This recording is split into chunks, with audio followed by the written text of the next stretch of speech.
Now, Rock Talk with Mitch Lafon. We are speaking with the one and only Dani Filth. The new album is Existence Is Futile. And Dani, as we say here in Montreal, bonjour. How are you? Ça va. Ça va très bien. Right. Over in the UK, you do have to take French classes in school, don't you? Well, we try not to. Kind of like the English people here in our schools. But there you go. Welcome, as we say. Talk to me quickly about Existence Is Futile, and let me get into the whole philosophy of the thing. Is it really a sort of a philosophical point of view that you have, that our entire existence is futile, or is it just fodder for an album? Well, the album,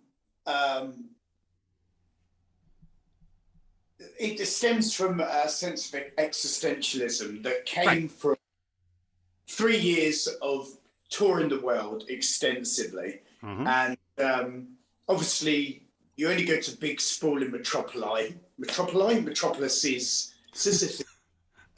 big cities, right? As opposed to villages. And naturally, just got the overwhelming sense of dread at some point that, that we're being overpopulated, and where all these people coming from, and how are they being fed. And it was just this thing that just pervaded my mind for a while, and started reading a little bit of existentialist literature. And yeah, so when it came to the album, we were writing stuff on the road. It just seemed very apt to take that and put it into the biblical context, into a biblical context. I like St. John's the Baptist Book of Revelations. We have a St. John the Baptist Day in Quebec here that we celebrate on the 24th of June every year. So you should you should come and play a concert on that day. But yes, this is where it came from, and yeah, I mean it's a viewpoint and good fodder, like I say, to marry this selection of records of songs together. Right. But as well as being very nihilistic, obviously it's very negative. It sounds very negative. Right. But I think you can see a glimmer of hope in the title, because if you take that as a statement of fact, and that existence truly is futile, so there's no grand overarching spiritual plan for us, no agenda that God has, no paradise at the end, no Mecca, then it kind of says, well, we're here as part of evolution. We're lucky to be here because we're just like floating on a speck of rock, the infinity of space. And we obviously not here for a purpose, but we're here. And so we should enjoy what we have as life. But there's also the underlying message that, we have to treat it with respect, that we don't just crash and burn, set everything alight, and leave it a littered mess, which is kind of the way the world is being left at the present. So I don't want to get too socio-political on the album. Obviously, the neoclassical lyricism is still there. I don't, mention sports cars or high-rise buildings or big-titted women. That's the next record. That's right. The next record is just going to be called Rock and Roll All Night with Cradle of Filth. No, but so you're saying that in the end, then it's a positive message. So you're sort of saying, listen, existence is futile the way you're describing it, but maybe we should embrace it for what it is and take our 75 years or 80 years or whatever on Earth and actually just make it worthwhile rather than what we're doing. Well, absolutely. I'm not saying rather than what we're doing. I mean, that's each to their own. But yeah, I guess so. And the last track on the album is almost like a celebration of that. Us Dark Invincible, talking about the people who actually are buying the record, listening to the record, that clique of individuals who have a penchant for Gothicism and the such like. That this is our world, it's everybody's world, but this is our world. This is our moment. Let's embrace it together. Yeah, talk to me about the fans. Sorry, I can't hear you. What was that? I said it ends on on a positive note. Yeah, I mean, It's not, I did listen to the album, and listen, I'm more of the Bon Jovi, Def Leppard kind of guy, and I've seen you in concert, and I love it. It is a fantastic performance. Talk to me about the clique that follows you, and the people that follow, in the sense that, to me, isn't the whole point of having an artist and a career to get as many people under the tent and making yourself as accessible as possible, and creating music that, like pop music that everybody's going to listen to? Talk to me about choosing this kind of music, and sort of having that limited audience. well, that limited audience is a pretty fairly substantial audience. Yes. And loyal. I'll give you that. Very loyal. Yeah, exactly. Yeah, I mean, I guess we fitted into a niche of our own. Mm-hmm. That we cultured and built around us, and like you say, we have these devout followers of what we do, right? What our imagery is about, what our lyricism is about, what our videos are about, and yeah, they're very devout. Absolutely, it's almost like Catholicism. It really is. And by the way, I do notice that you say you're what you do, because you don't buy into genres. You don't care about black metal, death metal. You're Cradle of Filth. That's all you do. Yeah, absolutely. I mean, obviously, we have cherry picked from various subgenres in the past. Soundtracks, classical music, death, doom, gothic, thrash. You name it. At the end of the day, we just write songs for ourselves. Right. And I always like the idea that when you talk about bands like Metallica, Iron Maiden, you never say, "Have you heard of that band, that Bay Area post thrash?" You should go, "No, it's Metallica," and everybody knows who it is. The same with Iron Maiden. You don't say, "Oh, do you know that British new wave of the new wave band?" No, you're right, and I'm particularly. I have a great disdain for the genres, because when I grew up, and you look back at the charts, on heavy metal charts, you had everybody from Alda Nova to Bon Jovi to Bryan Adams to Iron Maiden, and now it's new postmodern, and it's like, shut the fuck up. It's rock. I mean, you would think those analogies and those descriptions are only there for so you can find CDs in record shops, but there are no record shops. Right. I just don't get it. And it's silly, and every so often, and I'll get back to you to say, I get these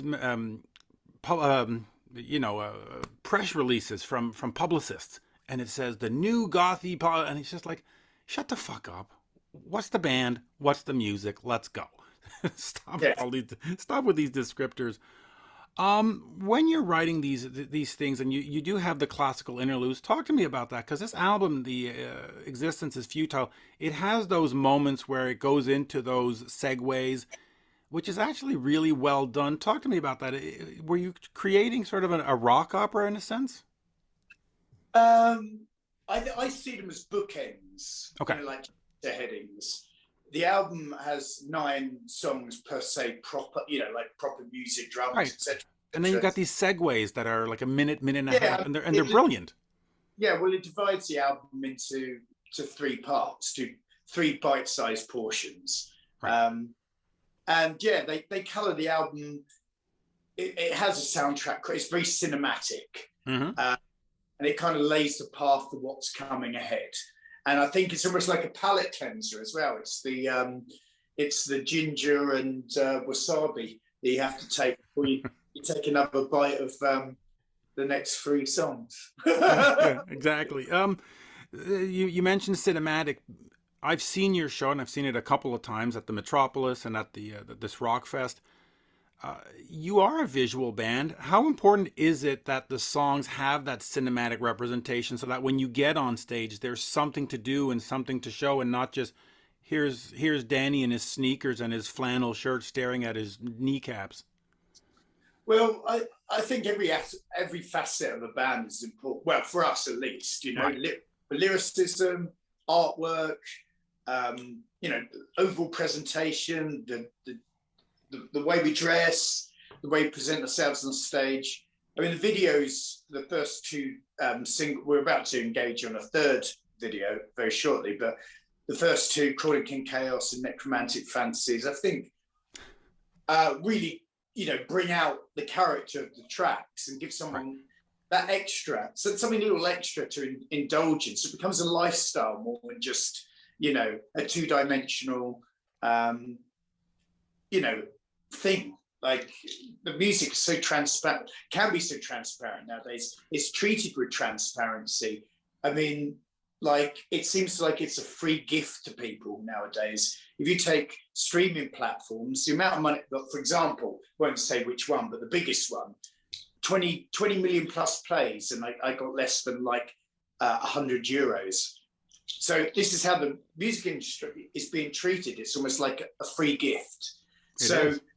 And that makes it feel very transparent, very two-dimensional. What we want to do is to, if you want to sell a product, you have to give everything to it. You want people to like open it up and go, oh my God, this is great. This is a work of art. I want to have this in my house. I want to own this. I want the vinyl. I want the splattered disc. I want to put the artwork on my wall. I want to actually read the lyrics. I want them to have them at hand. And by the way, in the podcast broadcast world, I got a wonderful check after tens of thousands of plays for $34 this month. Very exciting. It's just very fucking exciting. It's terrific. You and I are volunteers, if you didn't realize. Yeah, absolutely. Welcome to the Rock Volunteer program this morning. In terms of lyrics, because this album really focused on more real world problems. It really was talking about what was going on out there. Probably like the first time you've really broached, the current situation. Does each song reflect sort of a general truth, or was there specific things like you're off on tour and you're in Paris and you go, oh, okay, I'm gonna write. Are these specific topics or more general topics, and sort of what got you writing on this? Some are general, some are a little more personal. Okay. And like I say, it all orbits around the theme of existentialism. Existentialism, yes. Yes. So yeah, some are general, some are more personal. And like I say, the theme of the album just came out from a general feeling of dread, of searching for the meaning life, or the meaningless of life. As you get older, and obviously everyone does, I'm now 48. I've been doing this, this is our 30th year as a band. Wow. I hate admitting it. Somebody said that earlier on. I was like, great, thanks for reminding me. How does it make you feel? And I just went, really old. Hey, listen, I did my first interview on June 9th, 1980. I'm exhausted, quite frankly. But let me just quickly get back to these lyrics. When you look back at, for example, Cruelty and the Beast that you just toured, you're talking about the Blood Countess, Elizabeth Bathory. You're going back into the history. You're taking stuff from a historical perspective.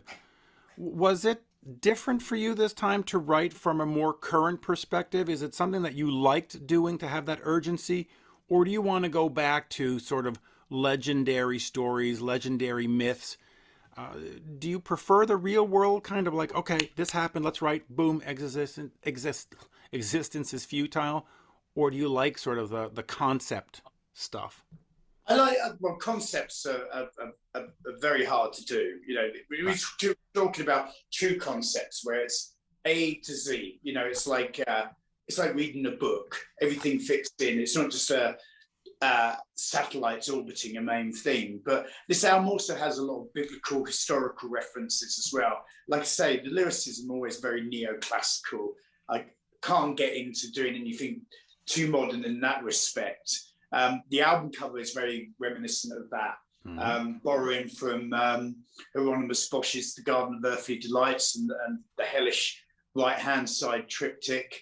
And you've got the burning Tower of Babel in the background. It has a very biblical essence to it, especially the song Black Smoke Curling from the Lips of Warfare, which is kind of based on the whole Babylon mythology from the Book of Revelations, and attributing that to world disorder.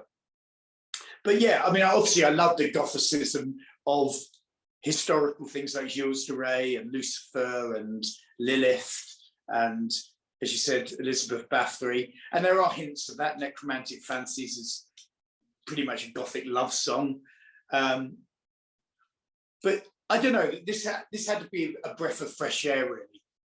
Maybe we'll go back to that. I'm not sure. I don't know where we're going to go from here. But this is our 13th studio album. And as I said, our 30th year. So who knows? I mean, we have material written because obviously the lockdown afforded us not only the chance to really work on this record and get it produced the way we wanted it, but yeah, once that was done, we were like, what are we going to do now? Let's write some more material. That's what we did. Yeah, talk to me about the 30 years, because you do have your niche, you do have your thing. Have you ever thought at one point, said, listen, Metallica was sort of thrash metal and Megadeth was thrash, and then they sort of, brightened it up to get the stadium level stuff. Have you ever said to yourself, maybe we should make it a little bit more accessible and be more of a radio friendly rock band? Have you ever considered that, or you just, this is what we are, and I'm not moving. I love it here. Well, no, that's not necessarily true. We've had some massive hits. When we were on Sony, we had Did Amphetamine, but then suddenly all the record companies, all they wanted was us to write material like that. And we kind of went toward that, and the fans shirked away from it. I mean, what Metallica, Megadeth, it was very lucky. I mean, there were, you've got a billion bands around the time of Metallica, and not, how many made it during the big grunge revolution? Literally none, apart from Metallica. They took a few other people with them. Even Anthrax did, who were huge. They were like number 3 in the thrash work. Well, number 3. Big Four, one of the big four. Yeah, one of the big four behind Slayer, maybe. They didn't really make it. And they did well for themselves, don't get me wrong, but they didn't reach those dizzying echelons that Metallica did. I think that's a real freak thing. And I think when people try to do that, it comes as very contrived, and people can see through that.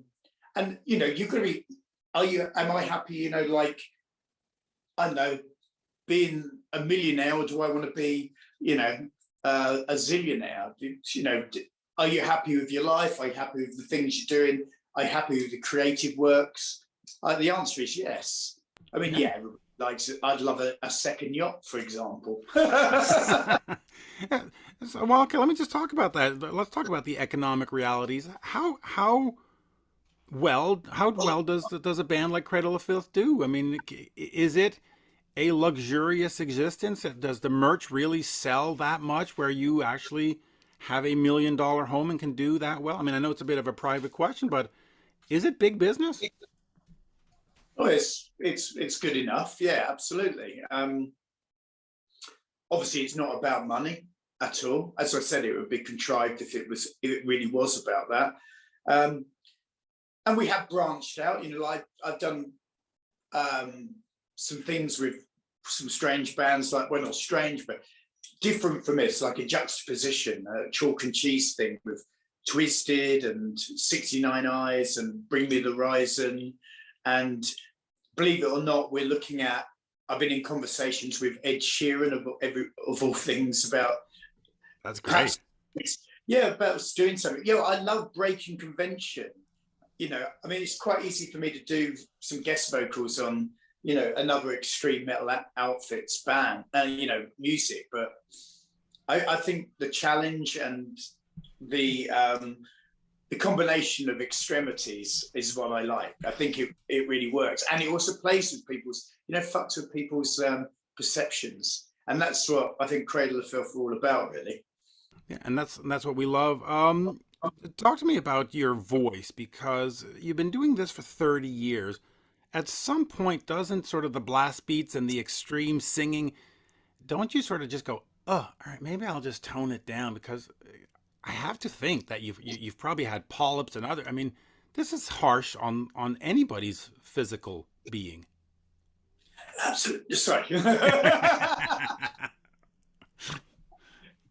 Funnily enough, no. the only time it became a problem was I actually gave myself what is a singer's lockjaw, where you just use it's sort of like tennis elbow, where you've used the muscle so much that it just locks up. And then I started seeing a doctor that usually deals with throat manipulation for opera singers. Wow. No, it's all about technique. Yeah, I know. I mean, it was hard singing like this back in '98, and you know, when we did Cruelty and the Beast, and yet we've been touring it recently, and yeah, I mean, what's changed in my vocals is more that I personally want to have clarification. I want people to hear every word, and it's harder to scream and make that, you know, clinically audible. That's harder than just screaming and just sounding like a strangled cat. So it has got harder, but of technique, and you know, you hone your art. Right. So I mean, you work on it. You don't just show up on stage and go, ah, right. I mean, you Well, I would like to think that, but no. Yeah, right. Cruelty and the Beast, you have been touring it. You've been doing sort of the whole concept show. Talk to me, because there's so many things about touring. There's the COVID context. There's the fact that you have the new album, but you're touring the other album. Just talk to me about that. And do you see yourself doing a full Existence Is Futile tour at some point? Or do you want to keep going with the Cruelty and the Beast? No, the Cruelty and the Beast was booked in before we actually knew. We took a punt. Right. We knew it was dangerous coming to the States. We knew, you know, it could be shut down. People could get ill. There were COVID protocols put in place. Even to get to America, we had to jump through so many hoops. We had, I mean, the reason we didn't come to Canada is obviously, you know, people say, why didn't you come? Well, it's obvious we couldn't come at that point. Right. Whether everything opened, I don't believe it did. But anyway, the point of it was we even had to get special visas for like the top 5% of people. They weren't letting anybody in. So we had to prove that we were a worldwide band, that we were on front covers, blah, blah, blah. We had to go to Ireland to actually pick the visas up in person. I mean, it was so hard to even get to the States, even before the protocols, the masks backstage, no people backstage, PCR testing in some of the venues to get in. That's always awry. Imagine, like, I don't know, our drummer suddenly got ill, and then you go, well, we're just going to have to leave him in Chicago for 10 days. It's, you know, we took all those risks, and fortunately, we were one of the few bands that persevered, got to the end. We had a great time. I mean, getting back and touring is just amazing anyway. So we fulfilled basically we did Cruelty and the Beast completely around the world. America and Canada, obviously, were the last places we hadn't did it. So we tried to fulfill that aspect of it. And luckily, it was around the release of our new album, so it bolstered that as well. Yeah, it worked out great. The other band that you work with, or a side project, if I can call it, Devilment, is that on hold? Is that active? Is that, I'm focused on this for now? Yeah, it's a bit of a permanent hiatus with that band. Okay. Just because under new management, we're managed by the Oracle management, which is Des Fafara and his wife, obviously Des from Devil Driver, Cold Chamber. One of my closest friends now. Absolutely, you know, like building this band up. When we go out, we have when we go out in Europe, we're going to have a huge production next year. We've got loads of shows, but we can't really, I don't want to jinx them for a start. We're talking with our tour manager and a booking agent right now. I think everybody's trying to make the best of next year. I don't think Australia and Japan and a lot of Asia are going to open up, let's be honest. I mean, I don't even know if Canada's going to open up. Things might close down again, you know, lockdowns might come. Well, Canada, at least Quebec, is currently open at 100%. We've got Genesis here next week. 2 shows at the Bell Centre, totally sold out. So, well, that's good. That's a start, isn't it? We'll see. That's a Genesis. That's Genesis. Well, Buck Cherry just came through town, and they played to a full crowd. Well, you know, full Buck Cherry crowd. So, you know. Well, let's hope. I would say God willing, but maybe not. Well, yeah, hopefully next year. I think we've got a 5-year plan, so we kind of know what we're doing for the next 2 years, right. And a lot of stuff will be announced very shortly. But again, you know, everything could go tits up. You just don't know. This is the current scenario. It's a crazy time. Absolutely. And we'll just have to soldier on and turn our attention to other things. We've got comic book series out, with an anthology, in fact. We've got beer, we've got a new blood red gin coming soon. We've got some figurines, things around the periphery of the band that just add to the lifestyle context, taking away from the 2D. Yeah, I love that. By the way, I love full bands like that, the Metallicas and the Kisses that give you music and then all the other stuff. I'll start wrapping up on this. You are sort of the original. What? I think you're going to start rapping. Yeah, I'm going to start rapping. No, I'm going to start wrapping up. But I could rap. It would be horrible, but I could. I'll just sit back for 5 minutes. Enjoy it. Yeah, and watch everybody tune out real quick. You're sort of the last member of the original formation. Talk to me about all the member changes, because when you look at a Kiss or you look at that, people go, "Oh, Ace Frehley, we got to have him back."